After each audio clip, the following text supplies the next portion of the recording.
Good morning class 10। शुरू करेंगे आज का हमारा क्लास। हमने लास्ट वीडियो में राजस्थान के बारे में, उसके जो हीरोज़ थे, ब्रेव हीरोज़, उनके बारे में डिस्कस किया था। आज हम लोग शुरू करेंगे history of Maratha.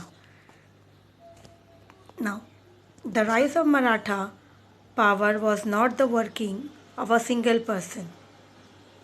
Instead, it took place at that special time, which was a consequence of some extraordinary circumstances. Now, what is saying over here? यहाँ पे क्या बताया जा रहा है कि मराठा जो है इतने पावरफुल बने और वो अपना एक राज्य बनाया, एक अपना एम्पायर जो बोला गया। लेकिन ये किसी एक सिंगल पर्सन का और एक किसी सिंगल पर्सन की मदद से नहीं, because it has been done by a group of peoples. तो सिंगल पर्सन के थ्रू तो मुश्किल होती मराठा राज्य बनाना। कोई भी, जैसे अभी हमने डिस्कस किया था Delhi of sultan then Mughals, तो वहाँ पे कोई सिंगल पर्सन नहीं था, उसके पीछे बहुत सारे लोग थे मुगल्स में, फिर दिल्ली सल्तनत में। तो उसी तरह से मराठा में भी शुरुआत जो है मोस्ट इम्पॉर्टेंट जिसने नींव रखा, उसके बाद और लोग जो आते हैं सभी का इम्पोर्टेंस होता है। तो इसी तरह से कहा जा रहा है it was not work of a single person but still it took place at a time, जो टाइम था जिसके कारण वो इतना ज़्यादा यहाँ पर स्पेशल टाइम में वो जो उसने अपनी साम्राज्य, अपनी इम्पोर्टेंस जो खड़ा की एक्स्ट्राऑर्डिनरी। तो due to some consequence means result, इसका जो था सम एक्स्ट्राऑर्डिनरी सर्कमस्टांसेस, ये वो था समय जब मुगल्स जो थे वो डिक्लाइन हो रहे थे, उसका पावर जो है कम हो रहा था, और वहीं पर ही मराठा ने उसका फ़ायदा उठाया, उस सिचुएशन का फ़ायदा उठा के इन्होंने अपना पावर्स को इंक्रीज़ करना शुरू कर दिया।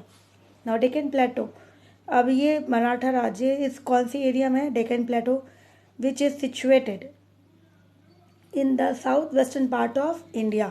कहाँ पर ये? South western part of India, जिसे आज हम लोग महाराष्ट्र के नाम से जानते हैं, वो एरिया को मराठा राज्य के नाम से कहा जाता था। At most of this part is a plateau, ये पूरा एरिया जो है महाराष्ट्र लगभग मोस्टली जो है प्लेटो रीजन से। प्लेटो किसे कहते हैं? The area which is been means table like structures, कि वो टॉप जो माउंटेन्स होता है बहुत पीक होता है बहुत ज़्यादा, लेकिन ये वाला जो है प्लेटोस में क्या होता है कि इस तरह से हाइट आती है, फिर फ्लैट हो जाता है, फ्लैट होने के बाद वापस स्लोप्स आ जाते हैं, इस तरह से स्लोप्स आ जाते हैं। तो इस तरह से ये जो डेक्कन है पूरा का पूरा जो है प्लेटो टाइप, पूरा प्लेटो एरिया है। और महाराष्ट्र में भी बहुत सारे एरिया जो है, most of this part is under plateau regions. अब यहाँ के जो लोग हैं, जो रेसिडेंट है, जो वहाँ पे रहते हैं, of this place has been laborious, बहुत ज़्यादा वर्क करने वाले, हार्ड वर्क करने वाले और हिम्मती, brave. These resident of Maharashtra who are renowned as Maratha, और इसी जो महाराष्ट्र में रहने वाले हैं उन्हीं को कहा जाता है मराठास, उन्हें नाम दिया गया ऐसा Maratha. Are short in height, कहा गया उनकी हाइट, अगर फिजिक्स देखेंगे तो वो उसकी हाइट शॉर्ट होती है, बट जो बॉडी होती है वो अच्छी खासी हेल्दी रहती है, साउंड फिजिकल बॉडी होती है, फिजिकल बिल्ड। ना they were skilled in guerrilla warfare strategy. What is this guerrilla strategy war strategy? It means कि ये लोग जो है कभी भी फ्रंट में जो है लड़ना पसंद नहीं करेंगे आमने सामने, वो अवॉइड करते हैं ओपन बैटल्स। ये लोग ट्रिक यूज़ करते हैं छिप के अटैक करना, सडनली सामने आ जाएंगे, एनिमीज के सामने आ जाएंगे और उसे अटैक करेंगे। तो उस स्ट्रैटेजी को, उस स्किल को कहा जाता है कि सडनली एनिमीज के सामने आ जाना, कहीं पर भी दिखते नहीं, कोई भी नहीं दिखता, सडनली पता नहीं वो कहाँ से आ जाते हैं। उस स्किल को, उस स्ट्रैटेजी को, जो उस तरह से वो लड़ते हैं, उस स्ट्रैटेजी को कहा जाता है गोरिल्ला वॉरफेयर स्ट्रैटेजी। ये मेनली पहले में ट्राइबल्स पीपल यूज़ करते थे, बिकॉज जंगलों में वो कहाँ पे छिप के रहते थे, कौन से प्लांट्स, कौन से ट्रीज में है, सडनली फिर वो सामने आ जाते हैं, फिर वापस कहाँ चले जाते हैं। तो ये ट्रिक जो है मोस्टली उस जैसा ही है, तो यहाँ पर वो भी यूज़ करते थे। और फिर जब भी उनके साथ जो एनिमीज़ होते थे, वो उसके साथ अटैक करने के बाद फिर वो एनिमीज़ जो to attack the enemies in a hidden way, suddenly अचानक से हिडन वे से उसको अटैक करना, फिर उनका जो भी सामान होता, मेनली मनी जो होते थे उनसे छीन लेते थे। दे ऑब्टेन मनी फ्रॉम देम, उनसे वो ले लिया उनसे। The religious reforms and bhakti movement which took place in the 15th and 16th centuries also in this further strengthened social unity in this regions. उसके बाद उसी समय जो एरा था वो भक्ति मूवमेंट का भी था, तो सोशल रिफॉर्म्स भी हो रहा था, समाज में बहुत कुछ चेंजेस आए थे सोशल के अंदर, और रिलीजियस को लेकर उसे नया रूप दिया जा रहा था, क्योंकि इवल्स जो भी समाज में थी, बुरी चीज़ें थी, उसको चेंज कर रहे थे लोग, रिफॉर्मर्स जो थे, सोशल रिफॉर्मर्स। तो ये चीज़ों के कारण भी कहा गया उन सोसाइटी के अंदर जो थी सोसाइटी जो थी सोशल यूनिटी बहुत ज़्यादा स्ट्रेंथ होने लगी थी, बढ़ने लगी थी उनकी ताकत। In the south this regions movement based on the masses which was lead by sant and intellectuals. साथ साथ इस स्टेट के अंदर जो मूवमेंट हुई, रिलीजियस मूवमेंट जो हुआ, भक्ति का मूवमेंट जो हुआ, ये किसने किया? वो एक नहीं, किसी एक ने नहीं, मास ने, मतलब बहुत ज़्यादा लोगों ने इस मूवमेंट में पार्ट लिया, सभी ने, कि हमें कुछ चेंजेस करना चाहिए अपने रिलीजियस के अंदर। And it has been done bye संत। तो किसने किया? संत ने किया, जो इंटेलेक्चुअल्स है, जो ज्ञानी लोग हैं, उन्होंने किया। तो जिस तरह से कौन कौन थे जिन्होंने इस मूवमेंट पे पार्ट किया था, पार्टिसिपेट किया था, और सोशल और रिलीजियस रिफॉर्म्स में उन्होंने रिफॉर्म्स किया था, जैसे तुकाराम, रामदास, एकनाथ, वमन, पंडित एंड अदर्स। इसके अलावा, ठीक है, तो दिया, और इसके अलावा भी बहुत सारे हैं, तो इनमें से कुछ नाम जो दे दिए वो इम्पोर्टेंस थे ना। This movement was against discrimination. तो जो ये रिलीजन्स मूवमेंट कर रहे थे वो किसके बीच में, किस मोटिव क्या था उनका, कि लोगों के अंदर जो भेदभाव हो रही है वो हमें नहीं करना है, वो भेदभाव हमें ख़त्म करना है, अगेंस्ट डिस्क्रिमिनेशन, कास्ट सिस्टम, जाति को लेके, और समाज में बहुत कुछ और भी चीज़ें थी, सोशल इविल प्रैक्टिस, जैसे चाइल्ड मैरिज मान लेते हैं, डाउरी सिस्टम्स हो गया, सती प्रथा हो गया, तो ये सब चीज़ें हैं जो समाज में इविल्स थी। इस तरह से उनको रास्ता, सही रास्ता दिखाया जा रहा है कि हमें ये सब नहीं करना चाहिए, हमें भगवान के रास्ता चलना चाहिए, क्योंकि हमारे जो भी प्रॉब्लम्स हैं वो हमें कौन सॉल्व करेगा? वो सिर्फ और सिर्फ जब हम भगवान के रास्ते में चलेंगे, ध्यान लगाएंगे, then we will attend devotions. तब हम भगवान के थ्रू, भगवान के रास्ते में चलेंगे तो हमें जो है, हमें सही रास्ता मिलेगा। Now Marathas as a language was very practical and easy. जो मराठा लैंग्वेज है, कहा गया वो बहुत ज़्यादा प्रैक्टिकल और ईजी लैंग्वेज है।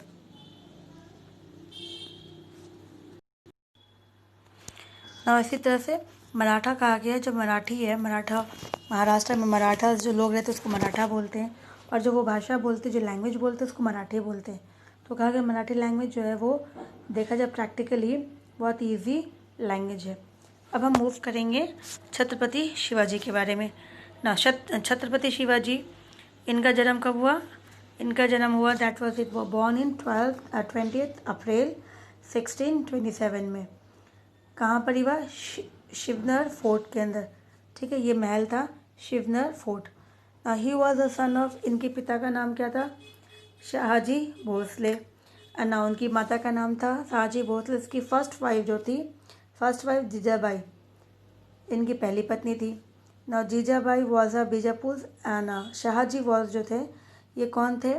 शाहजी जो थे वो कहा गया बीजापुर के एरिस्टोक्रेट, मतलब पैसे वाले नामी घराने के पुत्र थे। वो बहुत ज़्यादा एरिस्टोक्रेट बोलते, रिच पर्सन्स जो बहुत ज़्यादा पैसे वाले होते हैं।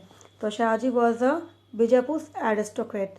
तो बीजापुर में जो पैसे वाले ख़ानदान, पैसे वाले थे, उनसे वो बिलोंग करते थे ना। Who got married to another lady, जिन्होंने वापस दूसरी शादी की, और उनकी दूसरी पत्नी का नाम था तुकाबाई, ठीक है। तो दूसरी पत्नी का नाम था तुकाबाई मोहते, लेकिन शिवाजी की माता का नाम था जीजाबाई। तो इसी तरह से इस कारण उसकी माता ने जो क्या किया, उनकी जो पहली पत्नी थी जीजाबाई ने, उन्होंने अपने पति के साथ रहना छोड़ दिया। She did not live with him, और अपने बेटे को लेके, शिवाजी को लेके वो अलग हो गई। वॉज ब्रॉड, तो शिवाजी जो थे छोटे से ही, मतलब एज अ चाइल्ड, शिवाजी जो अपनी माता और उनके जो गार्जियन थे, लोकल गार्जियंस, दादोजी खंडेव, उनके शरण में रह के उन्होंने अपनी पालन पोषण उनकी की, उनकी पढ़ाई लिखाई की। साथ में दादाजी के साथ और एक थे, दादोजी खंडेव के साथ साथ जीजाबाई के जो गुरु थे समर्थ स्वामी रामदेव, इनकी शरण में भी इन्होंने पढ़ाई की। किसकी पढ़ाई? शिवाजी की। तो इन दोनों ने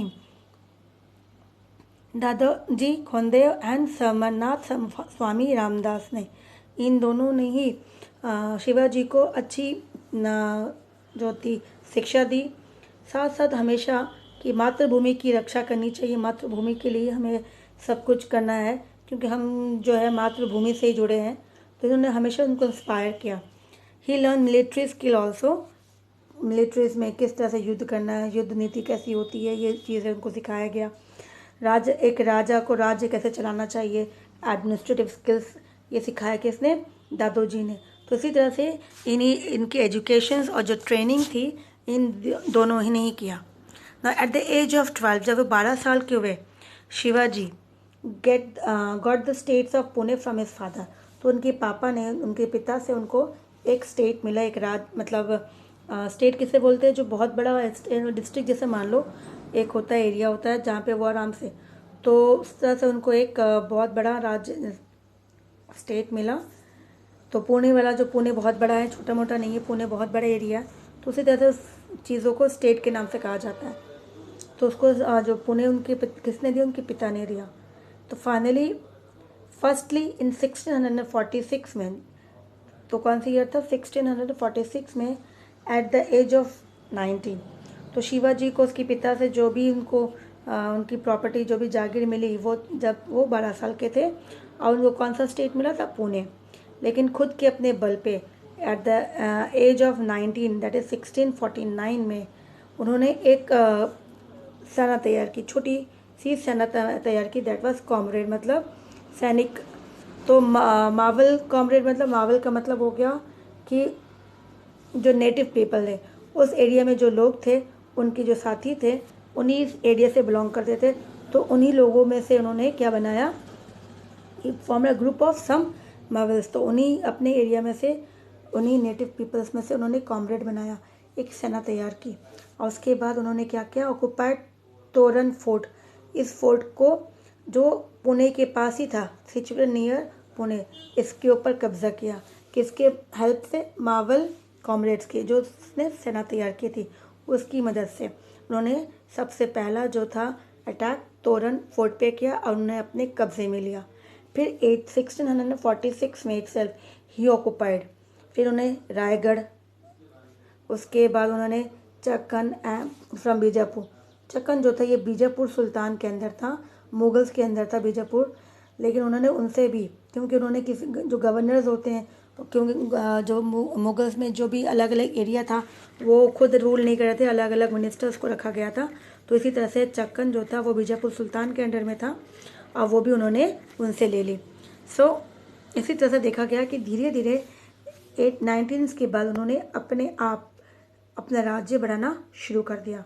1647 में ही ऑल्सो ऑक्युपाइड बारामती, फिर इंद्रापुर, सिंहगढ़। तो इस तरह से आगे जैसे ही बढ़ते गए, और भी राज्य को अपने साथ साथ अपने राज्य में जोड़ते गए, और धीरे धीरे इनका राज्य जो था बढ़ने लगा। And Purandar also. In 1656 Shivaji also occupied कॉन्कन्स,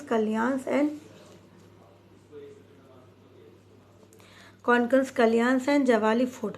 तो साथ साथ कहा गया, उसके बाद उन्होंने और 1656 में कॉन्कन्स, कल्याण एंड जवाली फोर्ट को भी उन्होंने अपने अंडर में लिया, उसको कब्जा किया।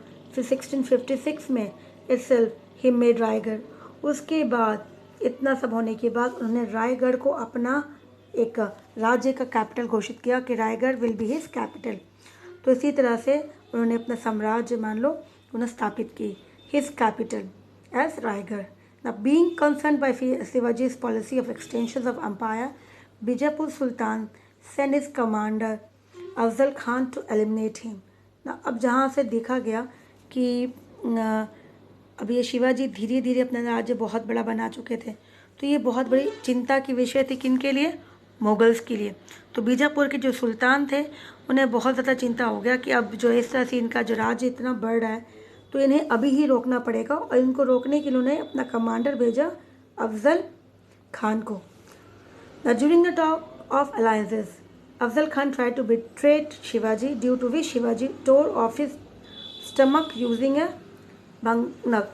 तो उन्होंने क्या कहा कि जब ये अफजल खान उनके पास गए, बातचीत करने के लिए। तो उन्होंने बातचीत के दौरान उन्होंने सोचा कि शिवाजी को वो थोड़ा सा कैसे भी करके मना लेंगे, धोखा दे के, पैसे में घूस दे के, इस तरह से कैसे भी करके, गलत तरीके से।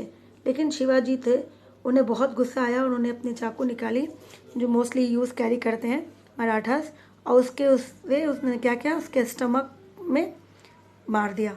सो इसी तरह से 1663 में देखा गया मुगल्स एम्परर, तो इस तरह से एक मुगल्स के लिए वो चैलेंज हो गया कि शिवाजी को कैसे भी रोकना है। तो मुगल्स एम्परर जो थे औरंगज़ेब, उन्होंने अपॉइंट किया डेक्कन्स मुगल्स जो थे, डेक्कन्स के मुगल्स वाइस रॉय शास्त्रीय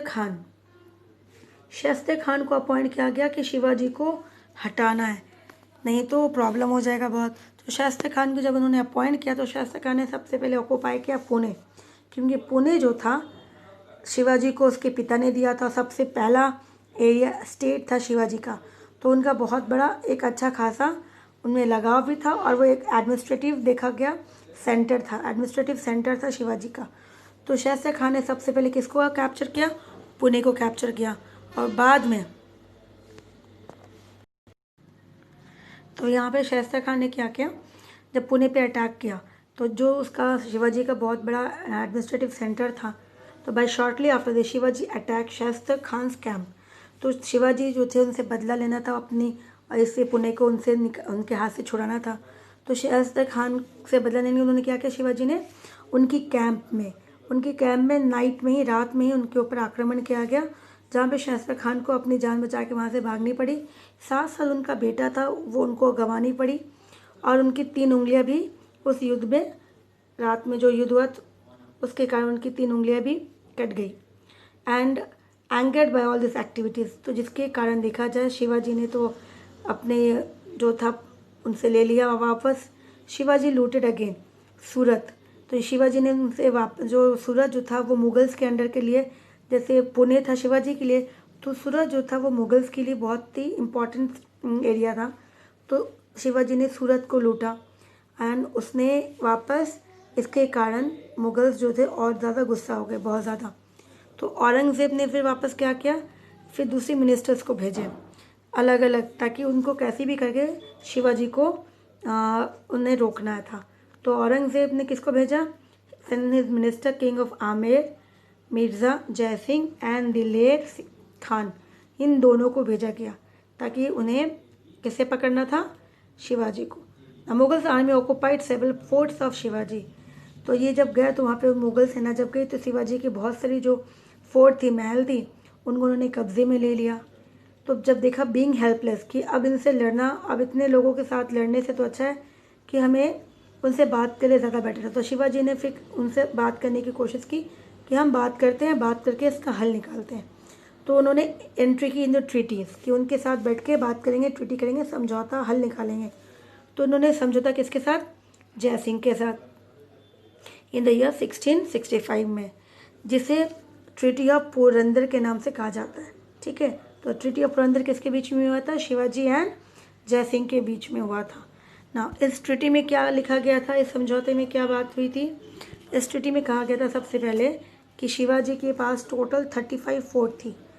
ठीक है, 35 फोर्ट में से शिवाजी को बोला गया कि 23 फोर्ट जो है वो मुगल्स को देंगे, और अपने पास वो 12 फोर्ट्स रखेंगे।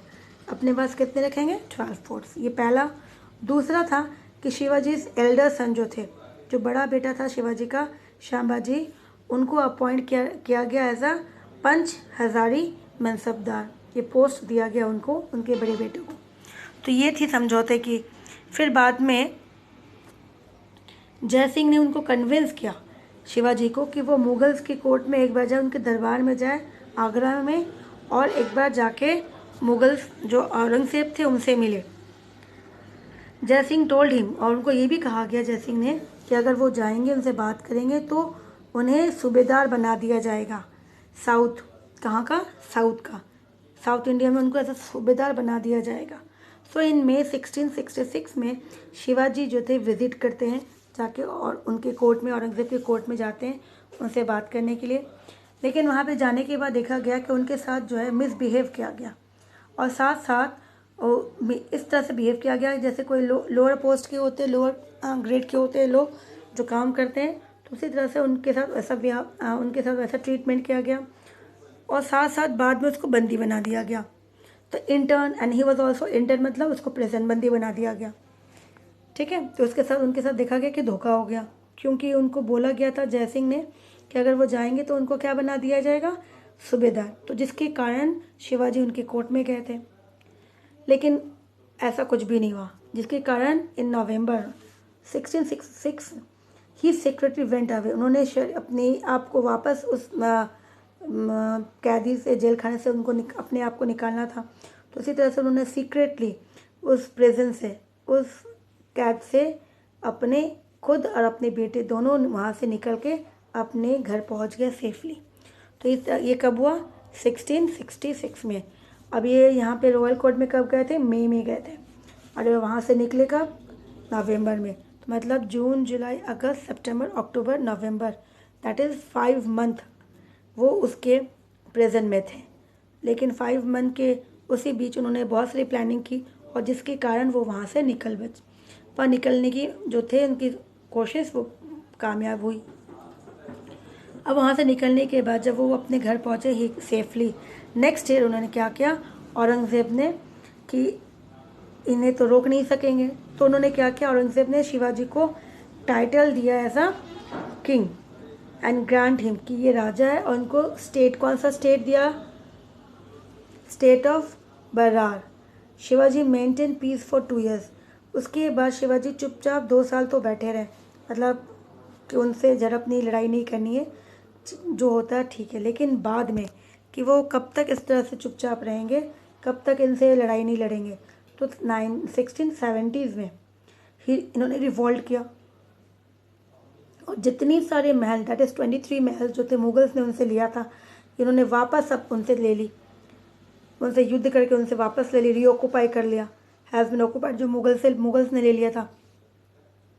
साथ साथ वे जो मुगल्स उस एरिया में जो लोकल मुगल्स थे, जिसको मुगल्स ने अपॉइंट करके रखा था as a governor, as a subedar, तो उन लोगों को उन्होंने क्या एश्योरेंस किया, शिवाजी ने, जो लोकल्स थे, तो इंश्योर किया सिक्योरिटी, ताकि वो लोकल मुगल्स को वो परेशान नहीं करेंगे, जो मुगल्स ऑफिसर्स थे उनको वो परेशान नहीं करेंगे, और वो ऐसा ही रूल करेंगे जैसा रूल करते आ रहे हैं।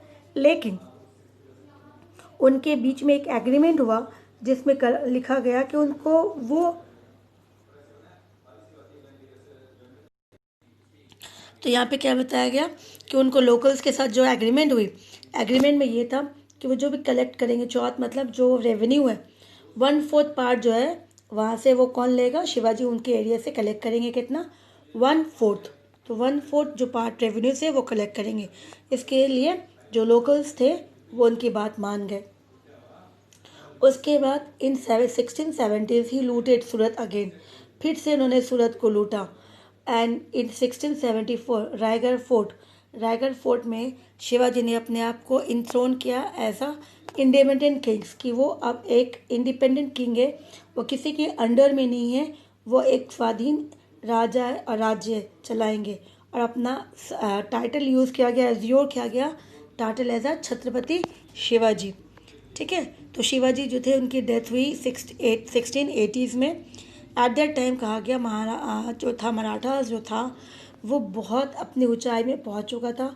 उसने पूरा एरिया जो था इन टाइटल वेस्टर्न कर्नाटका से Belgaum up to the bank of river Tungabhadra, उसकी ईस्ट टू वेस्ट जो थी एरिया जो थी वो फैल चुकी थी। और साथ साथ इन दिस वे देखा गया उन्होंने अपनी जो भी रास्ते में रुकावट आई, ऑपोजिशन आए, भले वो मुगल्स की थी या फिर बीजापुर सुल्तान की थी या फिर पोर्चुगीज जो गोवा में पहला ब्रिटिश जो यूरोपियंस इंडिया के अंदर आए थे वो पोर्चुगीज थे, वो थे जो पायरेट्स जो लूट रहे थे वो थे, सभी के साथ उन्होंने लड़ाई लड़ी और लड़ाई कभी हारी नहीं, कभी भी उम्मीद नहीं छोड़ी, जिसके लिए उन्होंने अपना राज्य वापस उनसे छीना और वापस अपने राज्य को स्थापित किया। तो Shivaji manage to establish an independent Hindu rule, कहा जाता है कि उन्होंने फिर से establish as a independent Hindu rulers. अब ये देखो यहाँ पे मैप में आपको दिखेगा किस तरह से उन्होंने अपना एरियाज जो था इस तरह से ईस्ट टू वेस्ट एरिया इन्होंने कंट्रोल किया और मर्ज किया धीरे धीरे। अब हम लोग आज शुरू करेंगे नेक्स्ट वाला जो है, ये छोटे छोटे हैं जो इसके साथ ही हम लोग कंप्लीट करेंगे, Vijayanagara empire and Bahmani empire. ठीक है, तो ये था Vijayanagara empire and Bahmani empire, that was in south. अगर आप मैप देखोगे, आप में मैप में यहाँ दिख जाएगा, इसी मैप में नेक्स्ट पेज में आएगा, ये रहा, ये रहा आपका पहला वाला, ये रहा विजयनगर एम्पायर और ये रहा बहामनी एम्पायर। तो दोनों ही है, तो ये दोनों ही छोटे छोटे किंगडम्स थे जो साउथ के थे। तो वो मराठास का कंप्लीट हो गया। अब हम लोग साउथ वाला देखेंगे थोड़ा, ये छोटी है, कंप्लीट हो जाएगी। तो अब ये आता है विजयनगर एम्पायर। विजयनगर एम्पायर कहा जाता है कि इसके जो संगम थे, जो संगम मेरा जो किंग्स थे, इनके 5 पुत्र थे। उनमें से हरिहरा एंड बुक्का जो थे, ये बहुत ही फेमस थे, आउट ऑफ विच कहा गया उनके 5 पुत्र में से। और इन दोनों ने ही विजयनगर एम्पायर का नींव रखा था। And the northern bank of river Tungabhadra के नॉर्थ में इन्होंने ये राज्य स्थापित की थी, establish the kingdoms of Vijayanagara empire. Now they were the lord, लेकिन स्टार्टिंग में पहले अर्लियर ये जो थे, ये क्या थे, ये लॉर्ड थे। किसके लॉर्ड थे, किसके, जैसे बोलते हैं लैंडलॉर्ड होते हैं, किसी चीज़ों के मालिक होते हैं, तो उसी तरह से वो एरिया जहाँ पे ज़मींदार होते हैं, लैंडलॉर्ड्स, तो उसी तरह से वो मुखिया थे। कहाँ किसके थे, काकतीयास ऑफ वरंगल्स, वरंगल्स जगह है, तो काकतीयास जो थे राज्य था, किंगडम्स थे वरंगल्स के अंदर, वो उनके वहाँ पे मुखिया थे एज अ लॉर्ड देविया। And they are later appointed as a ministers. बाद में उनकी काम को देख के खुश होते हुए उनको लॉर्ड से बाद में उसकी और ऊपर हाई पोस्ट में एज अ मिनिस्टर अपॉइंट किया गया। कहाँ पे, minister of Kampili, state of Karnataka. तो लॉर्ड से फिर बने वो ministers, Kampili of Karnataka. Now after the destruction of Kampili, लेकिन जब कंपीली के ऊपर दिल्ली सल्तनत का कब्ज़ा जब हुआ, दिल्ली सल्तनत ने उनके ऊपर जब कब्ज़ा किया, और उस समय कौन था, मोहम्मद तुगलक। ठीक है, तो दिल्ली सल्तनत जब इनके ऊपर कब्ज़ा किया तो ये डिस्ट्रक्शन हो गया पूरा, और उन्होंने अपने अंडर में ले लिया। तो एम्पर मोहम्मद तुगलक जो थे, उन्होंने क्या किया, दोनों को has imprison both these brother, उन दोनों को उन्होंने क्या किया, दोनों को कैदी बना दिया।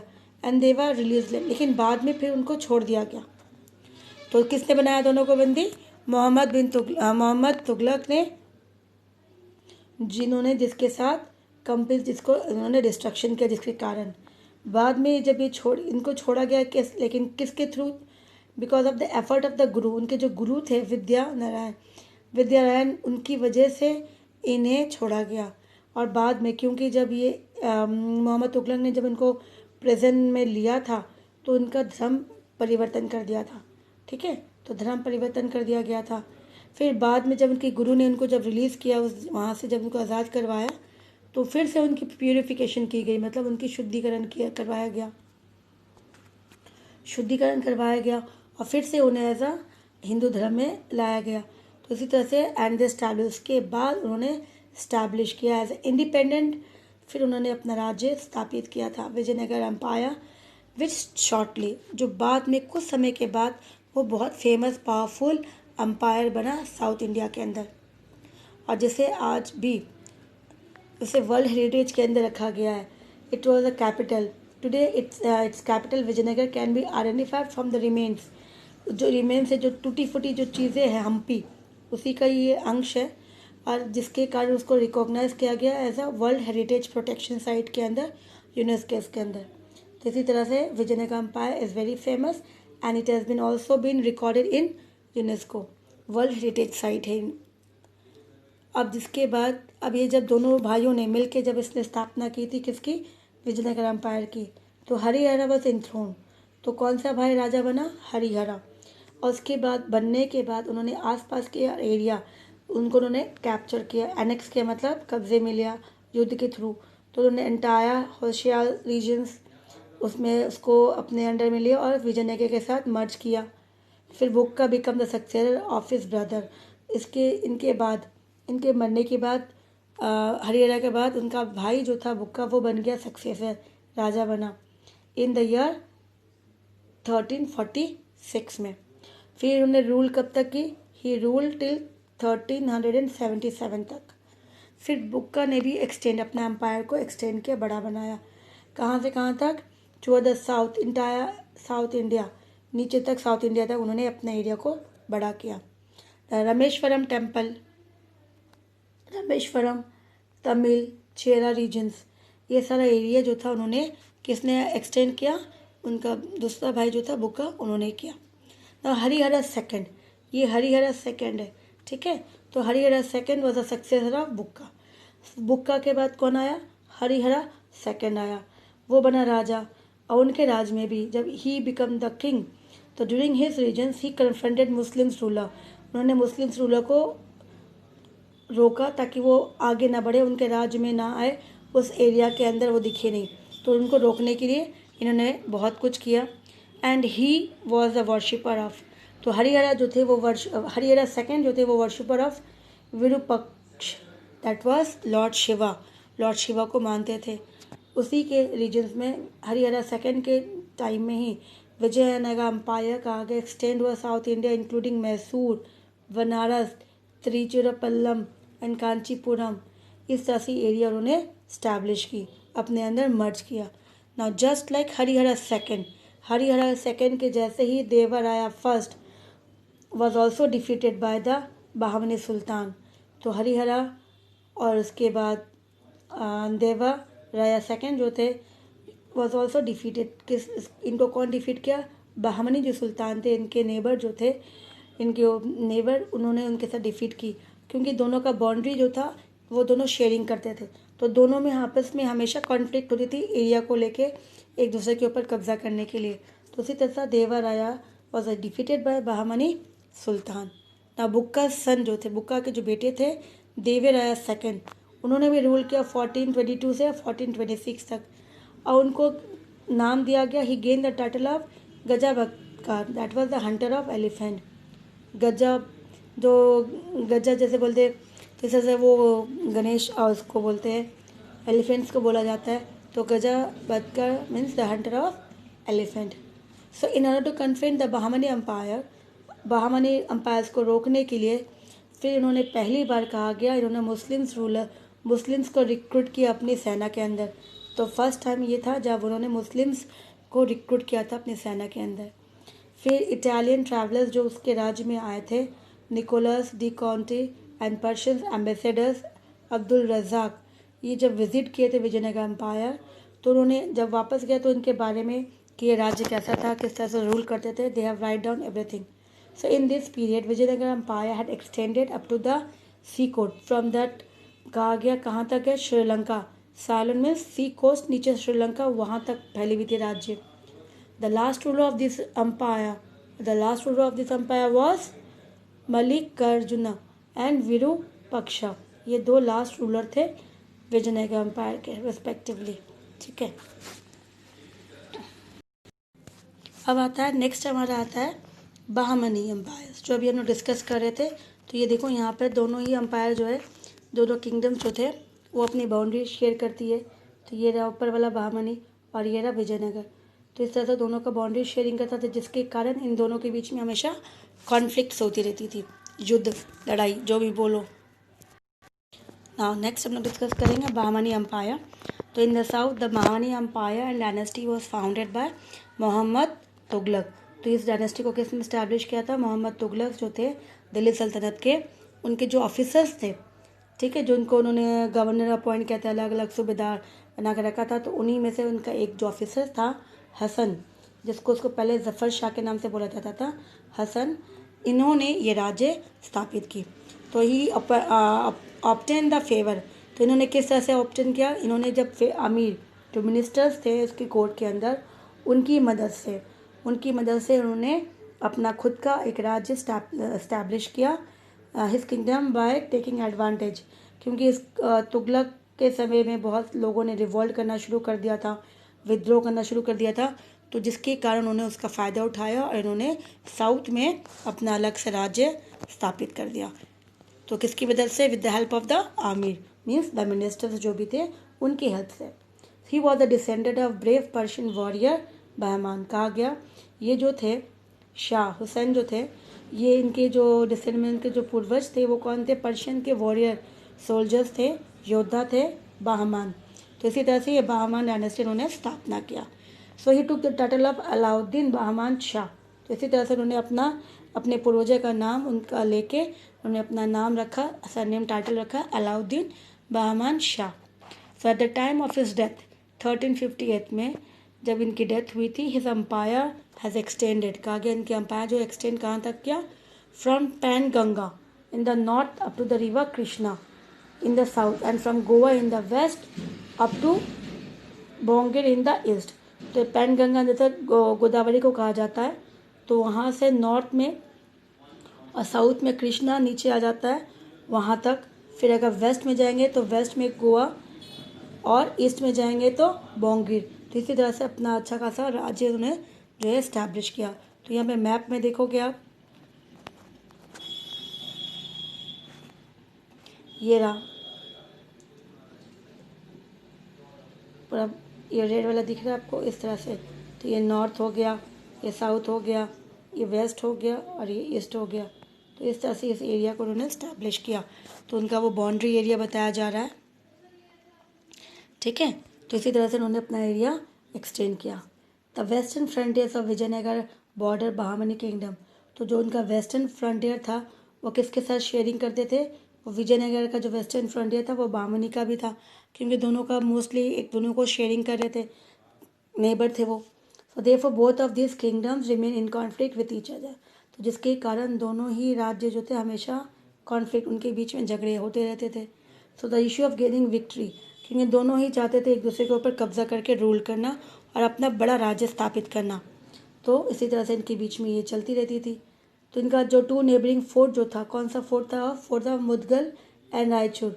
इनको हासिल करने के लिए उनके बीच में ये हमेशा कन्फ्लिक्ट होती रहती थी, यही रीज़न था उनके बैटल का। So the 9th Bahmani sultan Ahmad replace, जो 9th बहामनी रूलर्स जो आए थे अहमद, उन्होंने किसको रिप्लेस किया, Gulbarga and made Bidar as its capital. तो पहले कुलबर्ग जो था उनका कैपिटल था, लेकिन उन्होंने कुलबर्ग को हटा के बिदार को एज अ कैपिटल घोषित किया। Muslim was in minority in Bahmani kingdom. जो मुस्लिम थे बहामनी में मेनली वो बहुत ही माइनॉरिटीज़ में बहुत कम थे। तो जिसके कारण देखा गया कि therefore several Shia from abroad, बाहर से दूसरे देशों से शिया मुस्लिम जो थे वो अब्रॉड से इंस्पायर्ड हो गए और वो आके यहाँ पे बहामनी में सेटल हो गए। तो due to this the southern and Abyssinian Sunni Muslims जो थे, वहाँ के सुन्नी मुस्लिम्स थे, वो बहुत ज़्यादा गुस्सा हो गए कि क्योंकि ये लोग माइनॉरिटीज़ में थे और जिसका उन्होंने फ़ायदा उठाया कि बाहर से शिया मुस्लिम्स आके यहाँ पे वो बस गए। सो द 30th सुल्तान मोहम्मद, तो इसी तरह से उनको बहुत गुस्सा आया। फिर कहा जाता है कि जो 13th सुल्तान मोहम्मद जो थे, Muhammad sultan third hanged Muhammad Gawan who has been an employ of the kingdom. तो यहाँ पे 13th सुल्तान मोहम्मद थर्ड ने क्या किया, किसको हैंग किया, किसको फांसी में चढ़ाया, मोहम्मद गोवान को, who had been an employ of the kingdom, जो उस किंगडम का एम्प्लॉय था, उनको उन्होंने फांसी में चढ़ाया। आफ्टर द डेथ ऑफ गोवान, जब गोवान की डेथ हुई तो Bahmani kingdom become to decline. उसके बाद उसकी धीरे धीरे जो थी प्रॉस्पेरिटी जो थी, इसकी जो नाम थी वो धीरे धीरे ख़त्म होने लगा। And during the region of the last sultan Mahmud, Berar, Bidar, Ahmednagar, Golconda, Bijapur become the 5 independent states of Bahmani kingdoms and their सूबेदार declared themselves as independent। तो उनके मरने के बाद देखा गया इनका जो ये, तो वहाँ पे जो भी थे अलग अलग राज्य जो था, उन्होंने सब ने अपने अपने राज्य, अपने छोटे छोटे एरिया को उन्होंने अलग कर दिया और अलग करके उन्होंने कहा कि वो खुद उस एरिया के रूलर्स है, और जो उनके उस एरिया में जो सूबेदार थे उन्होंने ही ये किया और सूबेदार वहाँ का रूलर बन गया as a independent ruler. The position of common people during the Bahmani regions were are miserable. और जिसके कारण उन्होंने आपस में पावर को लेके खुद लड़ने लगे, तो जनता के प्रॉब्लम को किसी को ध्यान नहीं था। तो जिसके कारण कहा गया जो कॉमन पीपल थे बेचार, उनकी बहुत दशा जो थी बहुत ही बुरी थी, दयनीय थी, उनकी प्रॉब्लम्स कोई भी सॉल्व नहीं किया। So as mention by the Russian traders, जो रशियन ट्रेडर्स यहाँ व्यापार के लिए आए थे, उन्होंने कहा नोस्टिवियस Nikitin who travel through the Bahmani kingdom for 4 years। तो ये उनकी जो मेंशन थी, उस मेंशन जो बुक्स थी जिसने इन्होंने मेंशन किया था, उस बुक के थ्रू पता चला कि वहाँ पर इस तरह से जो लोकल पीपल थे उनकी कंडीशन जो थी बहुत ही अच्छी नहीं थी, दयनीय थी, मिजरेबल लाइफ थी। तो इसी तरह से हमारा जो आज का ये टॉपिक यहाँ पे ख़त्म करते हैं। नेक्स्ट क्लास में लोग शुरू करेंगे evolution and development of Sikhism. तो हमारा ये लास्ट टॉपिक रह जाएगा और हमारा ये चैप्टर जो है ख़त्म हो जाएगा। ठीक है।